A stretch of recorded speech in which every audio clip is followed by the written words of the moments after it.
ಬಂಗಾರದಂತಹ ಹುಡುಗನ ಕಳ್ಕೊಂಡ ನಮ್ಮ ನೆರಣಪುರ ಪೂರ ನೆರಣಪುರ ದುಃಖಕ್ಕೀಡಾಗಿದ್ರಿ.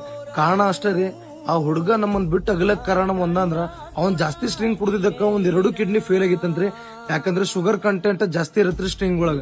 ನಿಮಗ ನೆನಪಿರ್ಲಿ ಇನ್ನೊಂದ, ಎಲ್ಲ ತಂಪು ಪಾನೀಯಗಳು ತುಂಬಾ ಅಂದ್ರೆ ತುಂಬಾ ಡೇಂಜರ್ ಇರ್ತದ. ಯಾಕಂದ್ರ ಎಲ್ಲದ್ರೊಳಗ ಕೆಮಿಕಲ್ ಹಾಕಿರ್ತಾರೆ. ಕ್ಯಾಜುವಲ್ ಆಗಿ ಒಂದ್ ಫ್ರೂಟ್ 8 ದಿನ ಇರೋದು ದೊಡ್ಡ ಮ್ಯಾಟರ್ ಆಗತ್ರಿ. ಅದ್ರೊಳಗ ನೀವು ಥಿಂಕ್ ಮಾಡ್ರಿ, 15 ದಿನ ತಿಂಗಳನ್ಗಟ್ಲೆ ಆ ಬಾಟಲ್ ಒಳಗಿರುವಂತಹ ಜ್ಯೂಸ್ ಹೆಂಗಿರ್ತದಂತ ಕೆಮಿಕಲ್ ಇರತ್ರಿ. ಅದ್ರೊಳಗ ಜಾಸ್ತಿ ಶುಗರ್ ಇರತ್ರಿ. ಮತ್ ಇನ್ನೊಂದ್ರಿ, ಅಡ್ವರ್ಟೈಸ್ಮೆಂಟ್ ಮಾಡೋರು ಏನಾದ್ರು ಮಾಡ್ತಾರ್ರಿ, ನೆನ್ಪಿರ್ಲಿ ರೀ, ಗುಟ್ಕಾ ಅಡ್ವರ್ಟೈಸ್ಮೆಂಟ್ ಮಾಡೋರು ಯಾವತ್ತು ಗುಟ್ಕಾ ತಿನ್ನಲ್ಲ.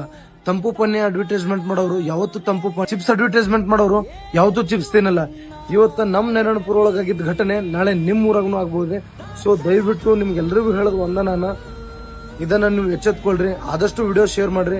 ನಮ್ ನಾರಾಯಣಪುರ ಕಳ್ಕೊಂಡಿದ್ದಂತಹ ಮಗ ನಿಮ್ ಊರ್ ಕಳ್ಕೊಬಾರ್ದ್ರಿ. ಇನ್ನೊಂದೇನಂದ್ರ, ನಮ್ ನಾರಾಯಣಪುರ ಗ್ರಾಮಸ್ಥರು ನಾವು ಕಳೆದುಕೊಂಡಂತಹ ಮಗ ಬೇರೆ ಯಾರು ಕಳೆದುಕೊಳ್ಬಾರ್ದಂತ ನಮ್ಮ ಸಂಪೂರ್ಣ ನಾರಾಯಣಪುರ ಇವತ್ತ ಅದೇ ತಂಪು ಪಾನೀಯಗಳ ವಿರುದ್ಧ ಹೋರಾಟಕ್ಕಂತ ನಿಂತಾರ್ಯಪ್ಪ. ಅದಕ್ಕ ನಾನು ಎಷ್ಟು ಧನ್ಯವಾದಗಳು ಹೇಳಿದ್ರು ಕಡಿಮೆನೇ ರೀ.